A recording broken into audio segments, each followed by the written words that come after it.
ਸਤਨਾਮ ਸ਼੍ਰੀ ਵਾਹਿਗੁਰੂ ਸਾਹਿਬ JIO.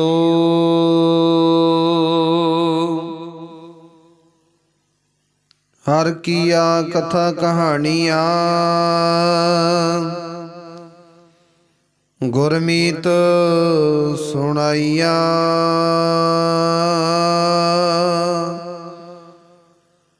ਬਲਿਹਾਰੀ ਗੁਰ ਆਪਣੇ ਗੁਰ ਕਉ ਬਲ ਜਾਈਆ। ਰਾਮ ਕਥਾ ਜੁਗ ਜੁਗ ਟਲ ਸਭ ਕੋਈ ਭਾਖਤ ਨੇਤ। ਸੁਰਗਵਾਸ ਸੁਰਗਵਰ ਕਾ ਰਾਸ ਗਰੀਪੁਰੀ ਸਮੇਤ। ਜੋ ਇਹ ਕਥਾ ਸੁਨੇ ਅਰ ਗਾਵੈ ਦੁਖ ਪਾਪ ਤੇ ਨਿਕਟ ਨਾ ਆਵੈ। ਵਿਸ਼ਨ ਭਗਤ ਕੀਏ ਫਲ ਹੋਏ ਆਦ ਬਿਆਦ ਸਵੈ ਸਕੈ ਨਾ ਕੋਈ। ਆਦ ਬਿਆਦ ਸਵੈ ਸਕੈ ਨਾ ਕੋਈ। ਜੁਗੋ ਜੁਗ ਟਲ ਚਵਰ ਸ਼ੁਦਰ ਦਖ ਦੇ ਮਾਲਕ। ਦਸਾਂ ਪਾਤਸ਼ਾਹਾਂ ਜੀ ਦੀ ਜੋਤ ਹਾਜ਼ਰ ਨਾਜ਼ਰ। ਸ੍ਰੀ ਗੁਰੂ ਗ੍ਰੰਥ ਸਾਹਿਬ ਮਹਾਰਾਜ ਜੀ ਦੇ ਪਾਵਨ ਪਵਿੱਤਰ ਸਤਿਗੁਰਾਂ ਦੇ ਸਨਮੁਖ ਹਜ਼ੂਰੀ ਅੰਦਰ ਜੁੜ ਬੈਠੀ ਗੁਰੂ ਪਿਆਰੀ। ਗੁਰੂ ਸਵਾਰੀ ਗੁਰੂ ਕੀ ਸਾਜੀ ਸਾਜ ਕੇ ਨਿਵਾਜੀ। ਗੁਰੂ ਕਾ ਖਾਸ ਰੂਪ ਖਾਲਸਾ ਸਾਧ ਸੰਗਤ ਜੀਓ। ਆਓ ਕੁਝ ਸਮੇਂ ਲਈ ਸਤਿਗੁਰੂ ਜੀ ਦੇ ਪਾਵਨ ਪਵਿੱਤਰ ਚਰਨ ਕਮਲਾਂ ਦੇ ਨਾਲ ਮਨ ਵਿਰਤੀਆਂ ਕਾਗਰ ਕਰਕੇ ਜੁੜ ਕਰਕੇ ਬੈਣ ਦੀ ਕਿਰਪਾਲਤਾ ਕਰੀਏ। ਸਮੇਂ ਔਰ ਸਵਾਸਾਂ ਨੂੰ ਸਫਲਾ ਕਰੀਏ। ਸਤਿਗੁਰਾਂ ਦੀਆਂ ਖੁਸ਼ੀਆਂ ਪ੍ਰਾਪਤ ਕਰਨਾ ਕਰੀਏ। ਚੱਲ ਰਹੀ ਲੜੀਵਾਰ ਸ਼ਬਦ ਵਿਚਾਰ ਕਥਾ ਗੁਰਬਾਣੀ ਸਰਵਣ ਕਰਨਾ ਕਰੀਏ। ਆਪ ਸੰਗਤ ਨੇ ਜੋ ਹੁਣ ਤੱਕ ਲੜੀਵਾਰ ਸ਼ਬਦ ਵਿਚਾਰ ਕਥਾ ਗੁਰਬਾਣੀ ਸਰਵਣ ਕਰਨਾ ਕੀਤੀ ਹੈ। ਵਿਚਾਰ ਇਥੋਂ ਤੱਕ ਸੀ ਕਿ ਜਿਸ ਵੇਲੇ ਸਤਿਗੁਰੂ ਗੁਰੂ ਗੋਬਿੰਦ ਸਿੰਘ ਮਹਾਰਾਜ ਜੀ ਪਾਵਨ ਪਵਿੱਤਰ ਧਰਤੀ ਸ਼੍ਰੀ ਅਨੰਦਪੁਰ ਸਾਹਿਬ ਦੀ ਧਰਤੀ ਤੇ ਵਿਰਾਜਮਾਨ ਹੈ, ਸ਼ਸ਼ੋਭਤ ਹੈ। ਇਧਰ ਸਤਿਗੁਰੂ ਜੀ ਸੰਗਤਾਂ ਦੇ ਉੱਤੇ ਬੇਅੰਤ ਬਖਸ਼ਿਸ਼ਾਂ ਰਹਿਮਤਾਂ ਵਰਤਾ ਰਹੇ ਨੇ ਤੇ ਸਤਿਗੁਰੂ ਦੀ ਅਪਾਰ ਬਖਸ਼ਿਸ਼ ਰਹਿਮਤ ਵਰਦੀ ਹੈ। ਹੁਣ ਕਹਿੰਦੇ ਸਤਿਗੁਰ ਦੇ ਗ੍ਰਹਿ ਵਿਖੇ ਜੋ ਕਿ ਸਤਿਗੁਰ ਦੇ ਮਹਿਲ ਮਾਤਾ ਸੁੰਦਰੀ ਜੀ ਉਹਨਾਂ ਦੇ ਪਾਵਨ ਪਵਿੱਤਰ ਕੁੱਖ ਤੋਂ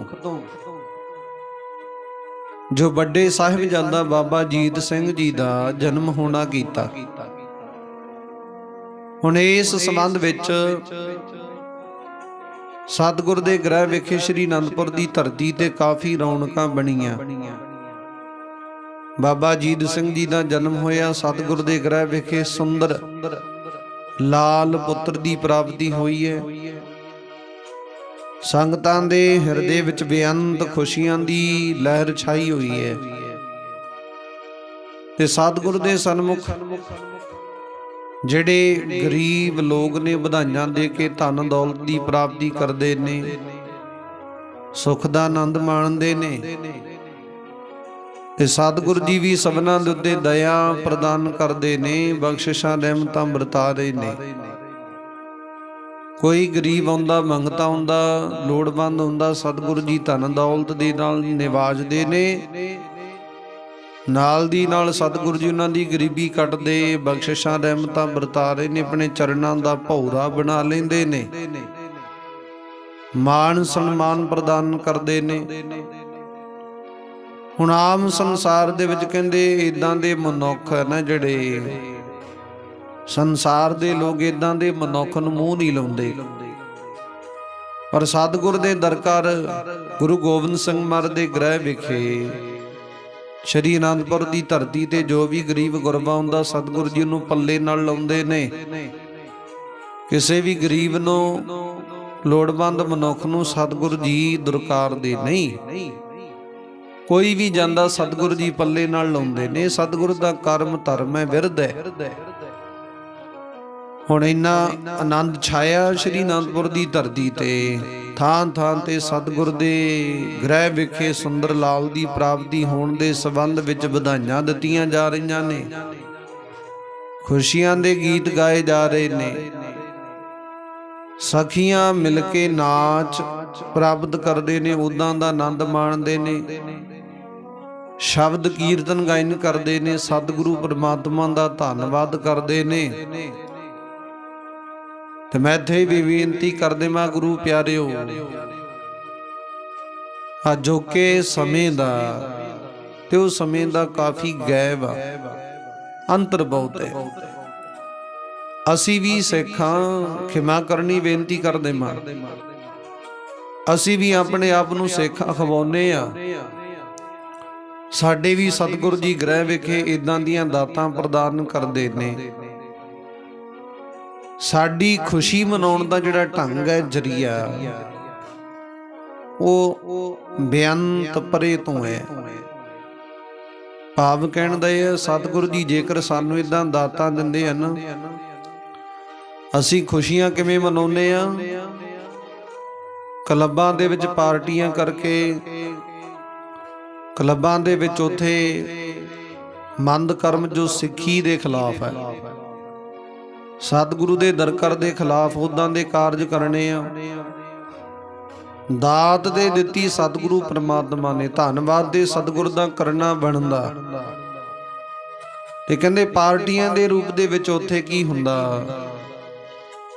ਬੇਅੰਤ ਜੀਵ ਹੱਤਿਆ ਹੁੰਦੀ ਹੈ, ਮਾਸ ਦਾ ਸੇਵਨ ਕੀਤਾ ਜਾਂਦਾ, ਸ਼ਰਾਬਾਂ ਦਾ ਸੇਵਨ ਕੀਤਾ ਜਾਂਦਾ, ਤੇ ਇਦਾਂ ਦੀਆਂ ਵਿਚਾਰਾਂ ਕੀਤੀਆਂ ਜਾਂਦੀਆਂ ਨੇ। ਇਦਾਂ ਅਸੀਂ ਆਪਣੀਆਂ ਖੁਸ਼ੀਆਂ ਜ਼ਾਹਰ ਕਰਨੇ ਆ।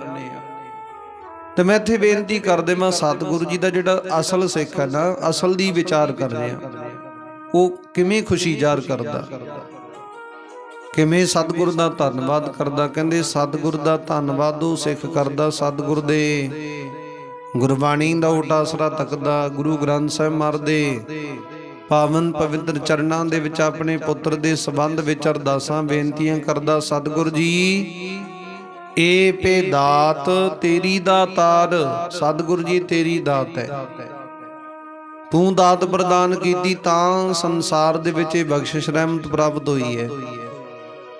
ਨਹੀਂ ਤੇ ਅਸੀਂ ਕਿਹਦੇ ਬਣ ਜਾ ਰਹੇ ਹਾਂ? ਭਾਵ ਕਿਸੇ ਪ੍ਰਕਾਰ ਵੀ ਕੁਝ ਕਰਨ ਕਾਰਨ ਨੂੰ ਸਮਰੱਥਕ ਨਹੀਂ। ਅਸੀਂ ਕਿਸ ਤਾਕਤ ਦੇ ਮਾਲਕ ਹਾਂ, ਭਾਵ ਨਹੀਂ।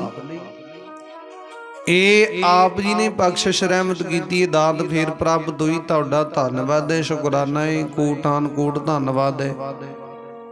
ਉਹ ਸਿੱਖ ਹੋਣ ਦੇ ਨਾਤੇ ਸਤਿਗੁਰ ਦਾ ਓਟ ਆਸਰਾ ਤੱਕਦਾ, ਆਪਣੀ ਖੁਸ਼ੀ ਗੁਰੂ ਗ੍ਰੰਥ ਸਾਹਿਬ ਮਹਾਰਾਜ ਦੇ ਨਾਲ ਜ਼ਾਹਰ ਕਰਦਾ, ਸਾਂਝੀ ਕਰਦਾ। ਤੇ ਜਿਹੜਾ ਮਨੁੱਖ ਸਤਿਗੁਰ ਦੇ ਨਾਲ ਖੁਸ਼ੀ ਸਾਂਝੀ ਕਰਦਾ ਨਾ, ਉਹ ਖੁਸ਼ੀਆਂ ਦੇ ਵਿੱਚ ਚਾਰ ਚੰਨ ਹੋਰ ਲੱਗ ਜਾਇਆ ਕਰਦੇ ਨੇ। ਸਤਿਗੁਰ ਦੀ ਕਿਰਪਾ ਵਰਤ ਜਾਂਦੀ ਹੈ।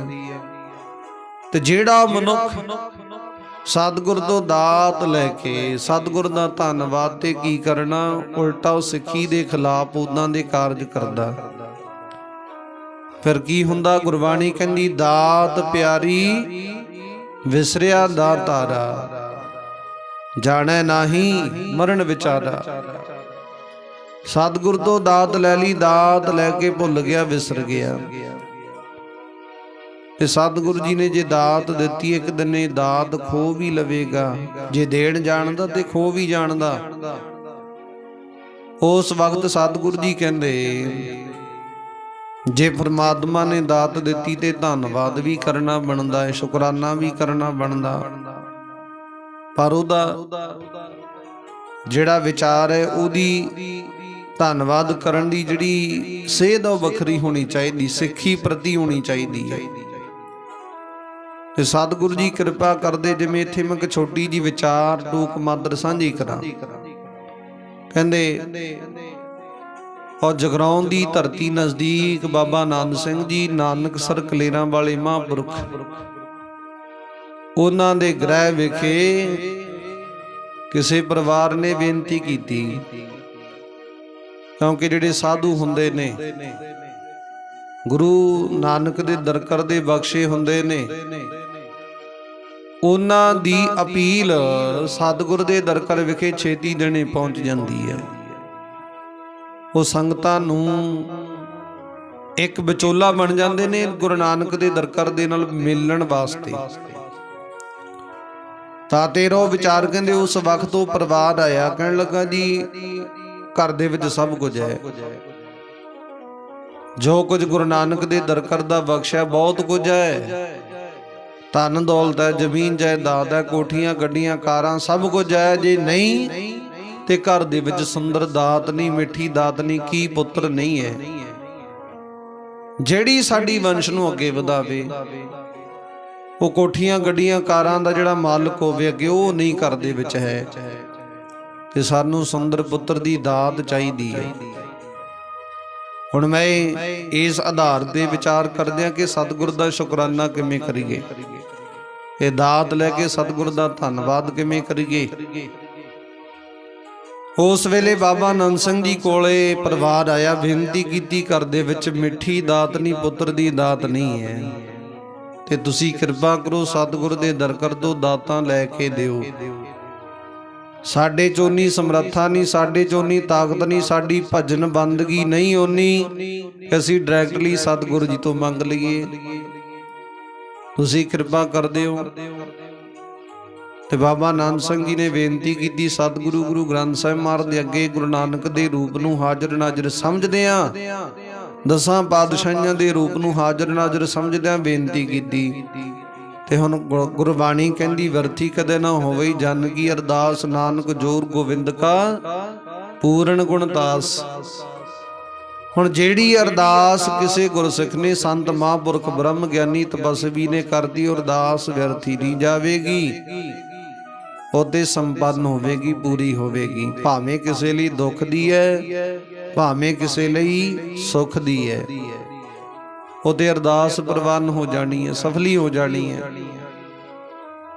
ਕਿਸੇ ਮਹਾਂਪੁਰਖ ਗੁਰੂ ਦੇ ਪਿਆਰੇ ਦੇ ਮੁਖ ਦੇ ਵਿੱਚੋਂ ਉਦਾਂ ਅਰਦਾਸ ਕੀਤੀ, ਏਦਾਂ ਜਿਵੇਂ ਕਹਿੰਦੇ ਰਾਈਫਲ ਦੇ ਵਿੱਚੋਂ ਛੱਡੀ ਹੋਈ ਗੋਲੀ ਆਓ ਸਾਹਮਣੇ ਜਾ ਕੇ ਕਿਸੇ ਨਾ ਕਿਸੇ ਲਸ਼ਕਰ ਦੇ, ਕਿਸੇ ਨਾ ਕਿਸੇ ਜਾ ਕੇ ਨਿਸ਼ਾਨੇ ਤੇ ਵੱਜਦੀ ਹੈ ਨਾ। ਇਸੇ ਤਰ੍ਹਾਂ ਸਤਿਗੁਰੂ ਦੀ ਕਿਰਪਾ ਦੇ ਨਾਲ ਕਿਸੇ ਸਿੱਖ ਦੇ ਮੁਖ ਦੇ ਵਿੱਚੋਂ ਵਚਨ ਕੀਤੇ, ਉਹ ਅਰਦਾਸ ਕੀਤੀ ਵਿਅਰਥੀ ਨਹੀਂ ਜਾਂਦੀ, ਜਾ ਕੇ ਕਿਸੇ ਨਾ ਕਿਸੇ ਨਿਸ਼ਾਨੇ ਤੇ ਜ਼ਰੂਰ ਵੱਜੇਗੀ, ਲੱਗੇਗੀ। ਭਾਵੇਂ ਕਿਸੇ ਲਈ ਦੁੱਖ ਦੀ ਹੈ, ਭਾਵੇਂ ਕਿਸੇ ਲਈ ਸੁੱਖ ਦੀ ਹੈ।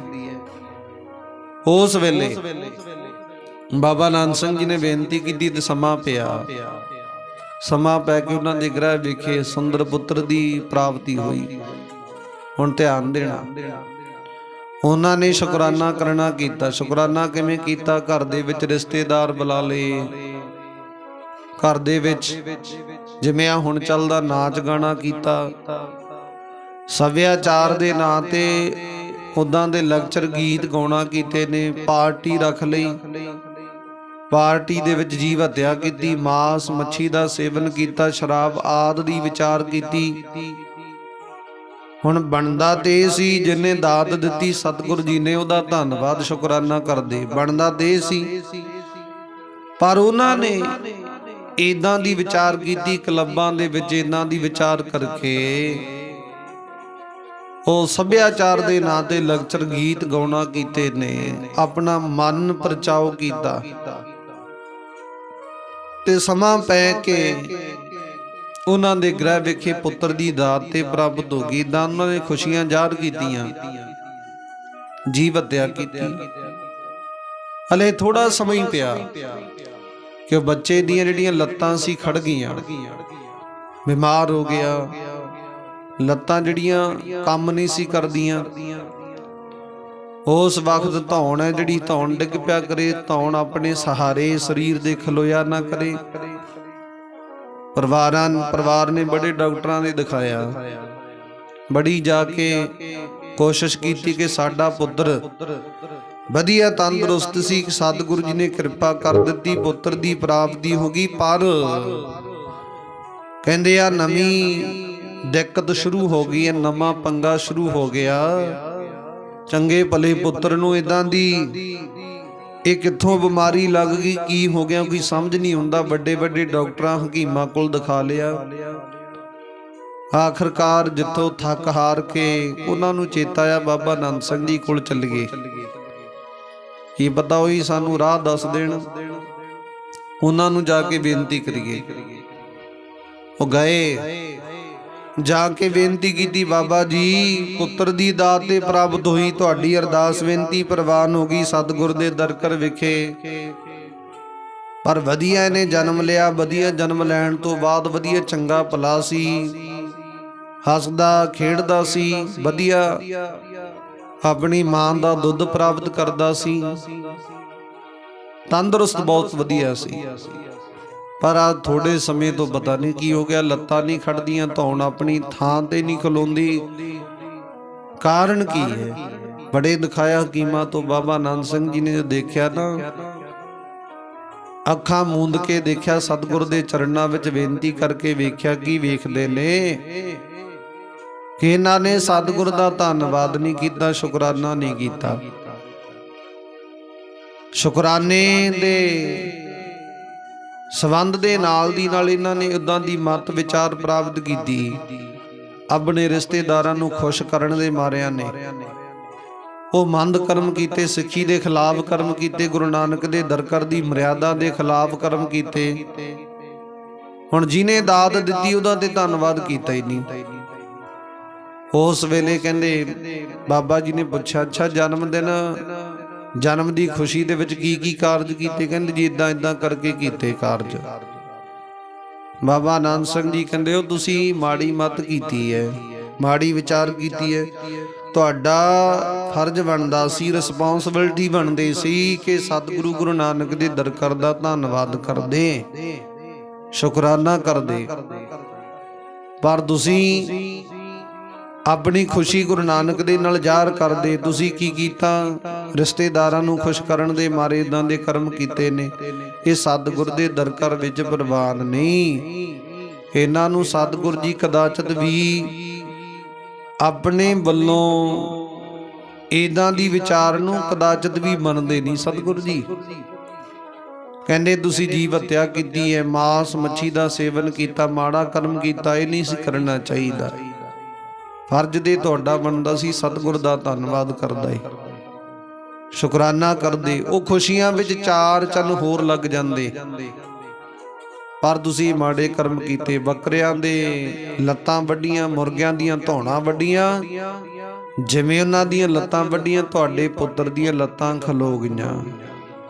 तुसी मुर्गियां दीयां धौणां वड्डियां, तुहाडे पुੱਤਰ दी धौण सही ढंग नाल खलोंदी नहीं। जाओ जाके सतगुर दे चरणी पै जाओ, मुआफियां मंगो, अरदासां करो, सतगुर जी भली करनगे। तुसी माड़ा कर्म कीता, परिवार दे पैरां थल्लों जमीन निकल गई। वाकई इदां दे कर्म कीते असीं ते।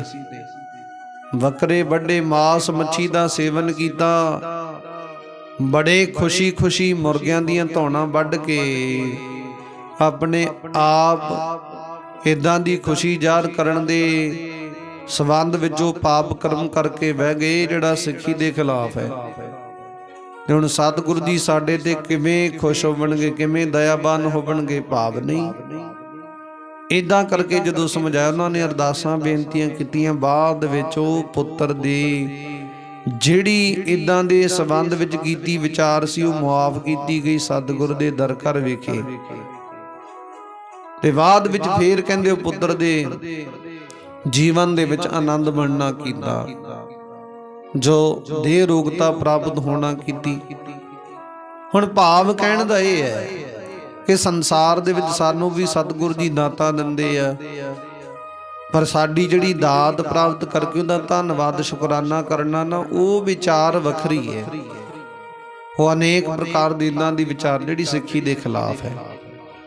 ताते रहो विचार। हुण गुरु गोबिंद सिंह महाराज दे ग्रह विखे पुੱਤਰ दी दात प्राप्त हुई, ਬਾਬਾ ਅਜੀਤ ਸਿੰਘ ਜੀ, ਉਹਨਾਂ ਦੀ ਦਾਤ ਪ੍ਰਾਪਤ ਹੋਈ, ਜਨਮ ਪ੍ਰਾਪਤ ਕੀਤਾ ਬਾਬਾ ਅਜੀਤ ਸਿੰਘ ਜੀ ਨੇ ਗੁਰੂ ਗੋਬਿੰਦ ਸਿੰਘ ਮਹਾਰਾਜ ਦੇ ਗ੍ਰਹਿ ਵਿਖੇ ਸ੍ਰੀ ਅਨੰਦਪੁਰ ਸਾਹਿਬ ਦੀ ਧਰਤੀ ਤੇ। ਹੁਣ ਸਤਿਗੁਰੂ ਜੀ ਇਦਾਂ ਧੰਨਵਾਦ ਕਰਦੇ ਆ, ਆਪਣੀ ਖੁਸ਼ੀ ਜ਼ਾਹਰ ਕਰਦੇ, ਸੰਗਤਾਂ ਖੁਸ਼ੀ ਜ਼ਾਹਰ ਕਰਦੀਆਂ ਗੁਰੂ ਨਾਨਕ ਦੇ ਦਰਕਾਰ ਨਾਲ ਜੁੜ ਕੇ, ਬਾਣੀ ਪੜ੍ਹ ਕੇ, ਕਥਾ ਕੀਰਤਨ ਕਰਕੇ, ਗੁਰਬਾਣੀ ਦੀ ਵਿਚਾਰ ਪ੍ਰਾਪਤ ਕਰਕੇ ਇਦਾਂ ਖੁਸ਼ੀ ਜ਼ਾਹਰ ਕਰਦੇ ਨੇ। ਉਹ ਸਾਡੇ ਵਾਂਗ ਖੁਸ਼ੀ ਨਹੀਂ ਮਨਾਈ ਉਹਨਾਂ ਨੇ। ਤੇ ਸਤਿਗੁਰੂ ਜੀ ਨੇ ਅਸਲ ਦੇ ਵਿੱਚ ਜਿੰਨੇ ਵੀ ਕਾਰਜ ਕੀਤੇ ਨੇ, ਜੋ ਵੀ ਸੰਸਾਰ ਦੇ ਵਿੱਚ ਵਿਚਰਨਾ ਕੀਤਾ, ਪ੍ਰੈਕਟੀਕਲ ਸਿੱਖਾਂ ਨੂੰ ਕਰਕੇ ਦਿਖਾਇਆ। ਉਹ ਸਿੱਖੋ, ਇਹ ਵਿਚਾਰ ਇਦਾਂ ਕਰਨੀ ਹੈ ਤੇ ਇਦਾਂ ਵਿਚਰਨਾ ਸੰਸਾਰ ਵਿੱਚ, ਇਦਾਂ ਸਤਿਗੁਰ ਦੀ ਪ੍ਰਾਪਤੀ ਕਰਨੀ, ਜਾਂ ਇਸ ਪ੍ਰਕਾਰ ਸਤਿਗੁਰ ਦੀ ਪ੍ਰਸੰਨਤਾ ਪ੍ਰਾਪਤ ਕਰਨੀ। ਸਾਰਾ ਆਪ ਵਿਚਰ ਕੇ ਸਤਿਗੁਰ ਜੀ ਪ੍ਰੈਕਟੀਕਲ ਰੂਪ ਕਰਕੇ ਸਾਨੂੰ ਉਹਨਾਂ ਨੇ ਦਿਖਾਇਆ। ਤੇ ਜੇਕਰ ਨਿਮਰਤਾ ਪ੍ਰਾਪਤ ਕਰਨੀ ਹੈ, ਗੁਰੂ ਅੰਗਦ ਦੇ ਮਹਾਰਾਜ ਦੂਜੇ ਪਾਤਸ਼ਾਹ ਸਤਿਗੁਰੂ ਜੀ ਨੇ ਪ੍ਰੈਕਟੀਕਲ ਰੂਪ ਕਰਕੇ ਦਿਖਾਇਆ। ਸਿੱਖੋ, ਨਿਮਰਤਾ ਪ੍ਰਾਪਤ ਕਿਵੇਂ ਕਰਨੀ, ਕਿਵੇਂ ਨਿਮਰਤਾ ਪ੍ਰਤੀ ਜੀਵਨ ਬਤੀਤ ਕਰਨਾ, ਇਦਾਂ ਕਰਨਾ। ਗੁਰੂ ਅੰਗਦ ਦੇ ਮਹਾਰਾਜ ਨੇ ਨਿਮਰਤਾ ਦਿਖਾਈ। ਉਹ ਸਿੱਖੋ, ਨਾਮ ਜਪਣਾ, ਲੋਕਾਂ ਨੂੰ ਸਿੱਧੇ ਰਸਤੇ ਪਾਉਣਾ। ਗੁਰੂ ਨਾਨਕ ਦੇਵ ਮਹਾਰਾਜ ਨੇ 4 ਉਦਾਸੀਆਂ ਧਾਰਨ ਕੀਤੀਆਂ, ਭਾਈ ਇਦਾਂ ਪ੍ਰਾਪਤੀ ਕਰਨੀ ਹੈ।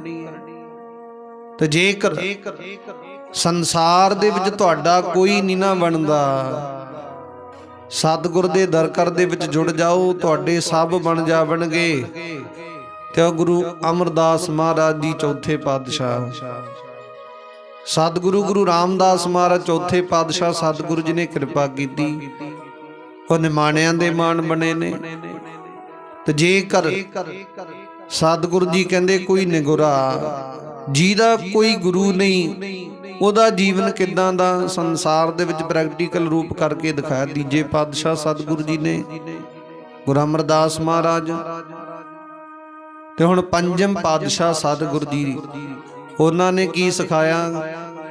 ਸਤਿਗੁਰੂ ਜੀ ਕਹਿੰਦੇ ਭਾਣਾ ਕਿਵੇਂ ਮੰਨਣਾ, ਭਾਣੇ ਵਿੱਚ ਕਿਵੇਂ ਰਹਿਣਾ। ਹੁਣ ਤੱਤੀ ਤਵੀ ਦੇ ਸਤਿਗੁਰੂ ਜੀ ਵਿਰਾਜਮਾਨ ਹੋਏ ਨੇ। ਗੁਰੂ ਅਰਜਨ ਦੇਵ ਮਹਾਰਾਜ ਜੀ ਅਡੋਲ ਬੈਠੇ, ਚੌਂਕੜਾ ਮਾਰ ਕੇ ਬੈਠੇ ਆ। ਨਹੀਂ ਤੇ ਸਰੀਰ ਨੂੰ ਯਕਦਮ ਕੋਈ ਵੀ ਅੱਗ ਦਾ ਸੇਕਾ ਜਰਾ ਕ ਲੱਗੇ ਨਾ, ਸਰੀਰ ਯਕਦਮ ਭਾਂਬੜ ਵਾਂਗ ਤੜਫ ਕੇ ਉੱਠਦਾ। ਸਤਿਗੁਰੂ ਜੀ ਹੁਣ ਚੌਂਕੜਾ ਮਾਰ ਕੇ ਤੱਤੀ ਤਵੀ ਤੇ ਬੈਠੇ ਆ। ਭਾਣਾ ਮੰਨਣ ਦਾ ਪ੍ਰੈਕਟੀਕਲ ਰੂਪ ਕਰਕੇ ਵਿਖਾਉਂਦੇ ਹੋ, ਭਾਣਾ ਏਦਾਂ ਮੰਨੀ ਜਾਈਦਾ ਭਾਈ। ਸਤਿਗੁਰੂ ਜੀ ਦਿਖਾ ਗਏ ਨੇ ਪ੍ਰੈਕਟੀਕਲ ਰੂਪ ਕਰਕੇ।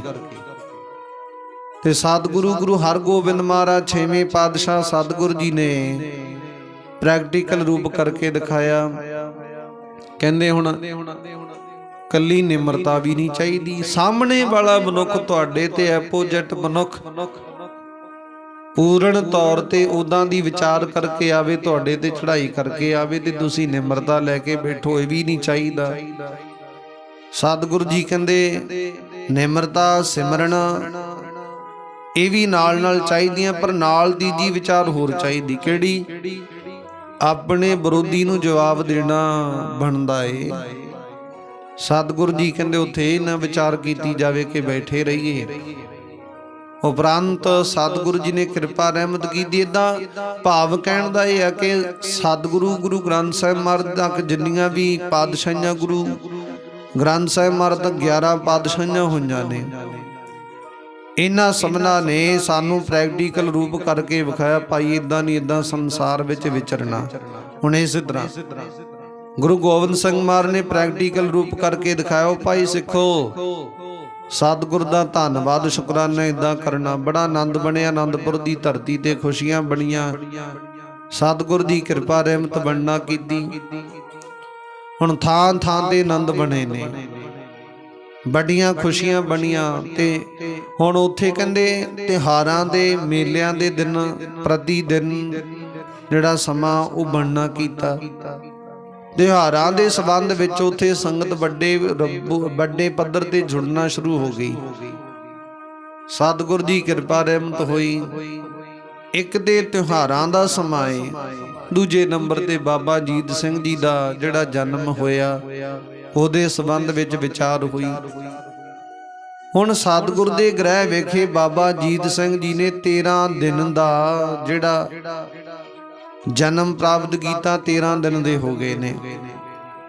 ਤੇ ਮਾਤਾ ਗੁਜਰ ਕੌਰ ਜੀ ਨੇ ਉਸ ਵਕਤ ਦਇਆ ਨਾਮ ਪ੍ਰੋਤ ਹੈ ਸਤਿਗੁਰ ਦਾ ਗ੍ਰਹਿ ਵੇਖੇ ਸਿੱਖ ਜਿਹੜਾ ਬ੍ਰਾਹਮਣ ਹੈ, ਉਹ ਦਇਆ ਰਾਮ ਪ੍ਰੋਤ ਬ੍ਰਾਹਮਣ ਨੂੰ ਮਾਤਾ ਗੁਜਰ ਕੌਰ ਜੀ ਨੇ ਹੁਕਮ ਕੀਤਾ, ਕਹਿੰਦੇ ਜਾਓ ਗੁਰੂ ਗੋਬਿੰਦ ਸਿੰਘ ਮਹਾਰਾਜ ਜੀ ਵੱਡੀ ਸਭਾ ਦੇ ਵਿੱਚ ਵਿਰਾਜਮਾਨ ਨੇ, ਉਹਨਾਂ ਨੂੰ ਜਾ ਕੇ ਬੇਨਤੀ ਕਰੋ ਕਿ ਸਾਡੇ ਗ੍ਰਹਿ ਵਿਖੇ ਇਸ ਪੁੱਤਰ ਨੇ, ਸਾਡੇ ਪੋਤਰੇ ਨੇ ਜਨਮ ਲਿਆ ਤੇ ਇਹਨਾਂ ਦਾ ਕੋਈ ਨਾਮ ਵਧੀਆ ਜਿਹਾ ਰੱਖਣ, ਵਧੀਆ ਜਿਹਾ ਨਾਮ, ਸੁੰਦਰ ਨਾਮ ਹੋਵੇ, ਜਗਤ ਦੇ ਵਿੱਚ ਧਰੂ ਤਾਰੇ ਵਾਂਗੂ ਚਮਕਦਾ ਹੋਵੇ, ਇਦਾਂ ਦਾ ਨਾਮ ਹੋਵੇ। ਤੇ ਭਾਈ ਦਇਆ ਰਾਮ ਪ੍ਰੋਤ ਗਿਆ ਗੁਰੂ ਗੋਬਿੰਦ ਸਿੰਘ ਮਹਾਰਾਜ ਦੇ ਕੋਲ, ਸਤਿਗੁਰੂ ਜੀ ਉੱਥੇ ਵਿਰਾਜਮਾਨ ਨੇ, ਵੱਡੀ ਸਭਾ ਸਜਾ ਕੇ ਵਿਰਾਜਮਾਨ ਬੈਠੇ ਹੋਏ। ਜਾ ਕੇ ਬੇਨਤੀ ਕੀਤੀ, ਦਇਆ ਰਾਮ ਪ੍ਰੋਤ ਨੇ ਨਮਸਕਾਰ ਕੀਤੀ, ਮਾਂ ਗੁਜਰ ਕੌਰ ਦਾ ਸਨੇਹਾ ਮੈਸੇਜ ਦਿੱਤਾ ਸਤਿਗੁਰੂ ਜੀ ਨੂੰ, ਸਤਿਗੁਰੂ ਜੀ ਸਾਹਿਬਜ਼ਾਦੇ ਦਾ ਨਾਮ ਰੱਖੋ ਕੋਈ ਵਧੀਆ ਜਿਹਾ। ਉਸ ਵੇਲੇ ਹੁਣ ਥੋੜਾ ਸਮਾਂ ਹੋਇਆ ਸੀ ਨਾ, ਭੰਗਾਣੀ ਦਾ ਜੰਗ ਯੁੱਧ ਜਿੱਤ ਕੇ ਆਇਆ ਨੂੰ, ਤੇ ਸਤਿਗੁਰੂ ਗੁਰੂ ਗੋਬਿੰਦ ਸਿੰਘ ਮਹਾਰਾਜ ਨੇ ਆਪਣੇ ਮਨ ਹੀ ਮਨ ਖੁਸ਼ ਹੋ ਕੇ ਪਰਮਾਤਮਾ ਦੇ ਸਨਮੁਖ ਬੇਨਤੀ ਕਰਕੇ ਅੰਤਰ ਧਿਆਨ ਹੋ ਕੇ ਵਿਚਾਰ ਕੀਤੀ। ਭੰਗਾਣੀ ਦਾ ਜੰਗ ਜਿੱਤ ਕੇ ਆਏ ਸਨ ਸਤਿਗੁਰੂ ਜੀ ਯੁੱਧ। ਉਸ ਵੇਲੇ ਗੁਰੂ ਗੋਬਿੰਦ ਸਿੰਘ ਮਹਾਰਾਜ ਨੇ ਵਿਚਾਰ ਕੀਤੀ, ਕਹਿੰਦੇ ਸਾਡੇ ਗ੍ਰਹਿ ਵੇਖੇ ਅਕਾਲ ਪੁਰਖ ਵਾਹਿਗੁਰੂ ਪਰਮਾਤਮਾ ਨੇ ਇਹ ਜੀ ਪੁੱਤਰ ਦੀ ਦਾਤ ਪ੍ਰਦਾਨ ਕੀਤੀ ਹੈ, ਜਿਹੜਾ ਪੁੱਤਰ ਕਿਸੇ ਤੋਂ ਜਿੱਤਿਆ ਨਹੀਂ ਜਾਵੇਗਾ, ਕਿਸੇ ਦੇ ਅੱਗੇ ਹਰੇਗਾ ਨਹੀਂ, ਇਹ ਜਿੱਤਣ ਵਾਲਾ ਨਹੀਂ ਹੋਵੇਗਾ, ਅਜੀਤ ਹੋਵੇਗਾ, ਇਹ ਕੋਈ ਇਹਨੂੰ ਜਿੱਤ ਨਹੀਂ ਸਕੇਗਾ, ਇਦਾਂ ਦਾ ਸੂਰਾ ਮਹਾਬਲੀ ਯੋਧਾ ਹੋਵੇਗਾ, ਇਹ ਸ਼ਸਤਰਧਾਰੀ ਹੋਵੇਗਾ। ਇਹਨਾਂ ਦੇ ਸਤਿਗੁਰੂ ਨਾਨਕ ਦੇ ਦਰਕਾਰ ਦੀ ਕਿਰਪਾ ਰਹਿਮਤ ਵਰਤੇਗੀ।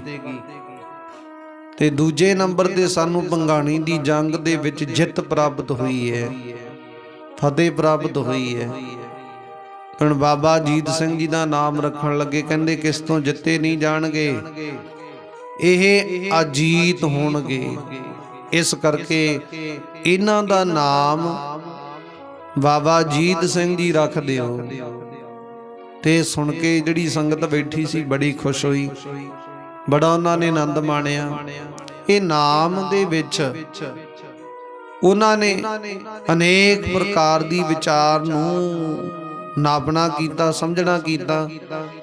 ਤੇ ਜਦੋਂ ਜਾ ਕੇ ਉਹ ਦਇਆ ਰਾਮ ਪ੍ਰੋਤ ਨੇ ਮਾਂ ਗੁਜਰ ਕੌਰ ਕੋਲ ਜਾ ਕੇ ਬੇਨਤੀ ਕੀਤੀ ਕਿ ਇਸ ਸਾਹਿਬਜ਼ਾਦੇ ਦਾ ਨਾਮ ਗੁਰੂ ਗੋਬਿੰਦ ਸਿੰਘ ਮਹਾਰਾਜ ਨੇ ਬਾਬਾ ਅਜੀਤ ਸਿੰਘ ਜੀ ਕਰਕੇ ਜੋ ਵਰਣਨ ਕੀਤਾ ਹੈ, ਤੇ ਮਾਂ ਗੁਜਰ ਕੌਰ ਨੇ ਨਾਮ ਸੁਣ ਕੇ ਬੜਾ ਆਨੰਦ ਮਾਣਿਆ, ਬੜੀ ਖੁਸ਼ੀ ਪ੍ਰਾਪਤ ਕੀਤੀ ਕਿ ਇਹਦੇ ਵਿੱਚ ਕੋਈ ਨਾ ਕੋਈ ਲੌਜਿਕ ਜ਼ਰੂਰ ਹੈ, ਕੋਈ ਨਾ ਕੋਈ ਵਿਚਾਰ ਜ਼ਰੂਰ ਹੈ। ਸਤਿਗੁਰੂ ਜੀ ਨੇ ਜੋ ਵੀ ਵਿਚਾਰ ਕੀਤੀ ਉਹਦੇ ਵਿੱਚ ਕੋਈ ਨਾ ਕੋਈ ਉਦਾਂ ਦੀ ਵਿਚਾਰ ਛੁਪੀ ਹੁੰਦੀ। ਹੁਣ ਬਾਬਾ ਅਜੀਤ ਸਿੰਘ ਜੀ ਦਾ ਨਾਮ ਰੱਖਿਆ, ਸਾਡੇ ਪੋਤਰੇ ਦਾ ਨਾਮ ਰੱਖਿਆ, ਦੇ ਵਿੱਚ ਬਹੁਤ ਬੇਅੰਤ ਬਖਸ਼ਿਸ਼ਾਂ ਰਹਿਮਤਾਂ ਛੁਪੀਆਂ ਹੋਈਆਂ ਨੇ, ਸਤਿਗੁਰ ਦੀ ਕਿਰਪਾ।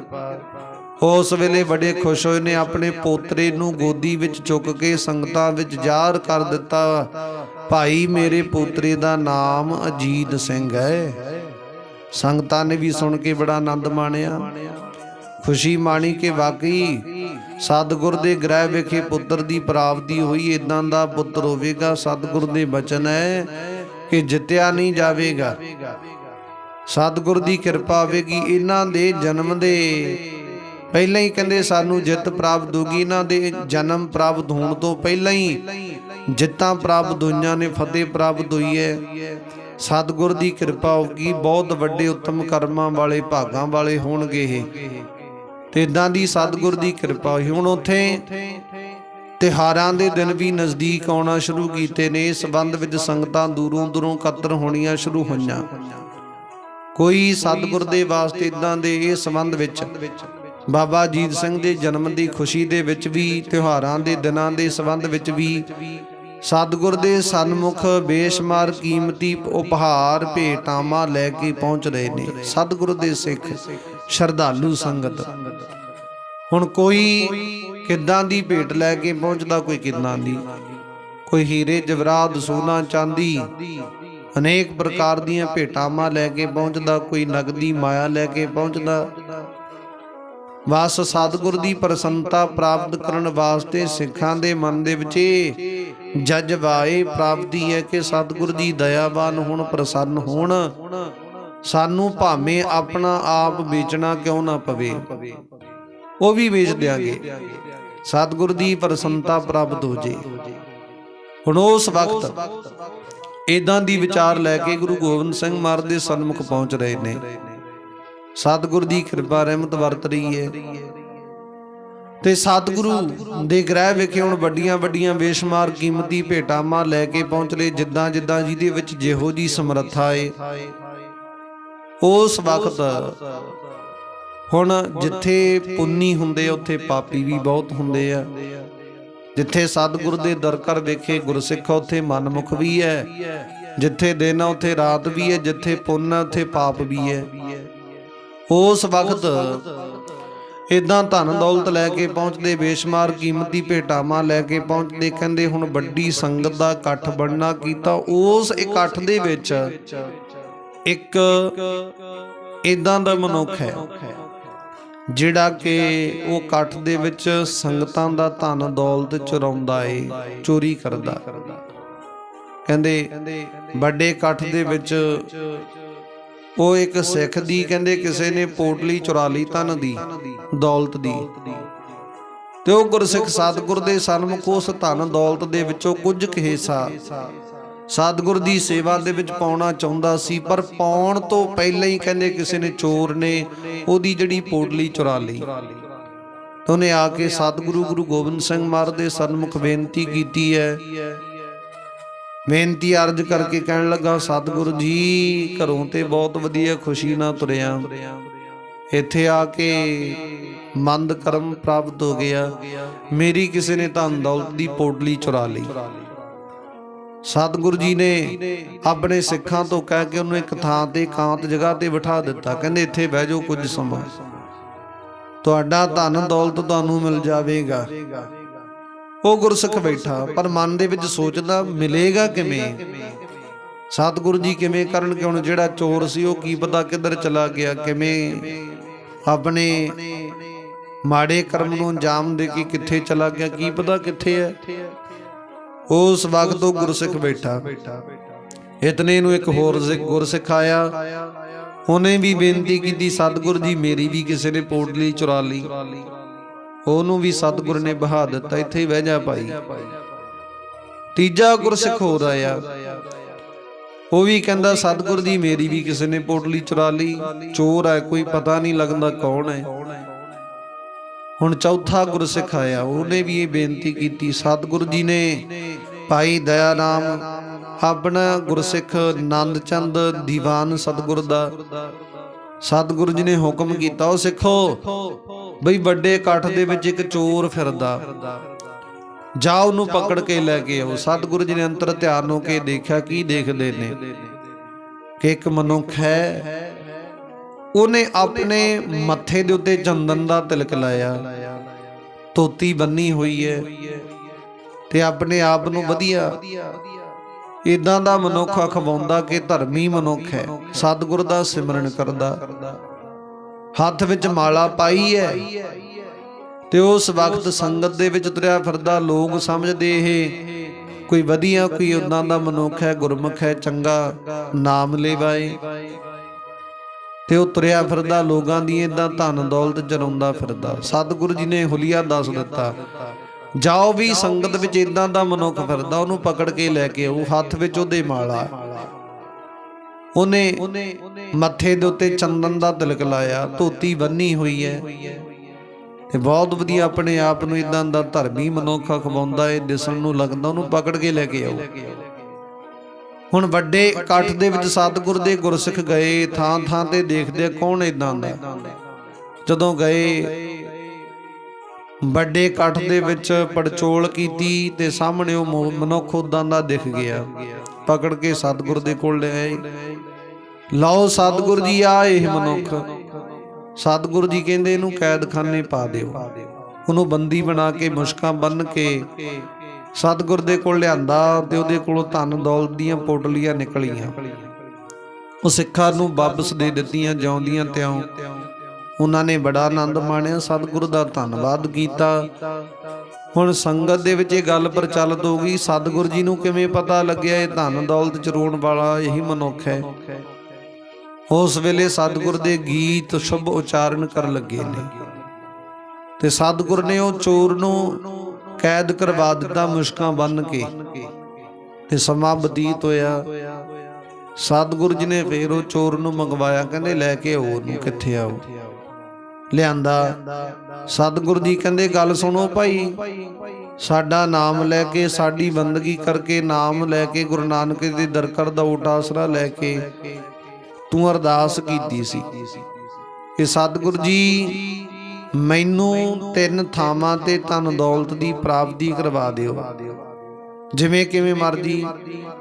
ਮੈਂ ਚੋਰੀ ਕਰਕੇ ਪ੍ਰਾਪਤੀ ਕਰਨਾ ਚਾਹੁੰਦਾ। ਤੇਰੀ ਅਸੀਂ ਇੱਕ ਚੋਰੀ ਮਾਫ ਕੀਤੀ ਮਜਬੂਰੀ ਵਿੱਚ, ਤੈਨੂੰ ਮਜਬੂਰੀ ਸੀ ਬਹੁਤ ਵੱਡੀ। ਦੂਜੀ ਮਾਫ ਕੀਤੀ, ਤੀਜੀ ਮਾਫ ਕੀਤੀ। ਹੁਣ ਪਹਿਲੀ ਮਾਫੀ, ਦੂਜੀ ਮਾਫੀ, ਤੀਜੀ ਕਾਫੀ। ਤੀਜੀ ਛੱਡ ਕੇ ਤੂੰ ਲਾਲਚ ਵਿੱਚ ਪੈ ਗਿਆ, ਲੋਭ ਵਿੱਚ ਪੈ ਗਿਆ। ਹੁਣ ਜਿਹੜਾ ਮਨੁੱਖ ਲਾਲਚੀ ਹੈ, ਲੋਭੀ ਹੈ, ਸਤਿਗੁਰ ਜੀ ਕਹਿੰਦੇ ਉਹ ਮਨੁੱਖ ਕਿਤੇ ਨਾ ਕਿਤੇ ਜਾ ਕੇ ਧੋਖਾ ਜ਼ਰੂਰ ਖਾਂਦਾ ਏ।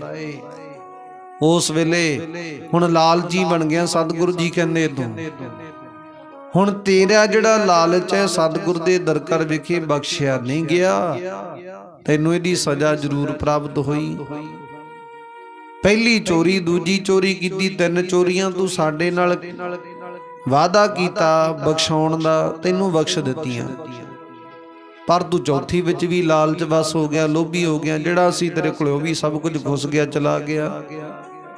ਹੁਣ ਜਿਉਂਦਾ ਤਿਉਂ ਰਹਿ ਗਿਆ। ਕਈ ਦਫਾ ਇਦਾਂ ਵੀ ਹੁੰਦਾ, ਮਨੁੱਖ ਲੋਭ ਦੇ ਵਸ ਵਿੱਚ ਹੋ ਕੇ ਨਾ ਜਿਹੜਾ ਮਜਬੂਰੀ ਕਾਰਨ ਕਰਕੇ ਉਹ ਪਾਪ ਕਰਮ ਕਰਦਾ। ਸਤਿਗੁਰੂ ਜੀ ਕਹਿੰਦੇ ਕੁਝ ਹੱਦ ਤੱਕ ਕੋਈ ਨਾ ਕੋਈ ਮਨੁੱਖ ਦਾ ਕੀਤਾ ਕਰਮ ਬਖਸ਼ਿਆ ਜਾਂਦਾ ਹੈ, ਪਰ ਜਦੋਂ ਹੱਦ ਤੋਂ ਵੱਧ ਹੋ ਜਾਂਦਾ ਉਹ ਕਰਮ ਮਨੁੱਖ ਦਾ ਬਖਸ਼ਿਆ ਨਹੀਂ ਜਾਂਦਾ, ਉਹਦੀ ਸਜ਼ਾ ਜ਼ਰੂਰ ਪ੍ਰਾਪਤ ਹੁੰਦੀ ਹੈ। ਸਤਿਗੁਰੂ ਜੀ ਕਿਰਪਾ ਕਰਦੇ ਨੇ। ਉਸ ਵਕਤ ਉਹਨੂੰ ਇਦਾਂ ਤਾੜਨਾ ਕੀਤੀ, ਕਹਿੰਦੇ ਤੂੰ ਮਾੜਾ ਕਰਮ ਕੀਤਾ, ਇਦਾਂ ਦੇ ਧਰਮੀ ਰੂਪ ਲਿਬਾਸ ਦੇ ਵਿੱਚ ਤੂੰ ਲੋਭ ਵਸ ਹੋ ਕੇ ਮਾੜਾ ਕਰਮ ਕੀਤਾ, ਇਦਾਂ ਕਰਨਾ ਨਹੀਂ ਚਾਹੀਦਾ।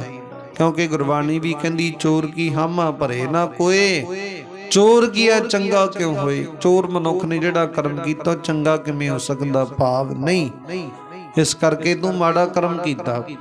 ਤੇ ਸਤਿਗੁਰੂ ਜੀ ਨੇ ਉਹ ਚੋਰ ਨੂੰ ਇਦਾਂ ਵਰਜਣਾ ਕੀਤਾ। ਉਸ ਵਕਤ ਉਹ ਚੋਰ ਨੇ ਆਪਣੀ ਮੁਆਫੀ ਸਤਿਗੁਰ ਦੇ ਸਨਮੁਖ ਪ੍ਰਗਟ ਕੀਤੀ, ਬੇਨਤੀ ਕੀਤੀ, ਸਤਿਗੁਰੂ ਜੀ ਕਿਰਪਾ ਕਰਦੇ ਹੁਣ ਪੱਲੇ ਨਾਲ ਲਾ ਕੇ ਰੱਖਿਓ, ਅੱਗੇ ਤੋਂ ਇਹਨਾਂ ਦੀ ਵਿਚਾਰ ਪ੍ਰਾਪਤ ਨਾ ਹੋਵੇ। ਸਤਿਗੁਰੂ ਜੀ ਨੂੰ ਬਖਸ਼ਿਆ, ਉਹਨੂੰ ਅੱਗੇ ਤੋਂ ਸ਼ੁਭ ਮਾਰਗ ਤੇ ਚੱਲਣ ਦੀ ਪ੍ਰੇਰਨਾ ਦਿੱਤੀ। ਇਦਾਂ ਸਤਿਗੁਰੂ ਨੇ ਕਿਰਪਾ ਰਹਿਮਤ ਕੀਤੀ ਔਰ ਬਾਬਾ ਅਜੀਤ ਸਿੰਘ ਜੀ ਦਾ ਜਨਮ ਦੇ ਸੰਬੰਧ ਵਿੱਚ ਇਦਾਂ ਦੀਆਂ ਵਿਚਾਰਾਂ ਵੰਡੀਆਂ ਕੀਤੀਆਂ।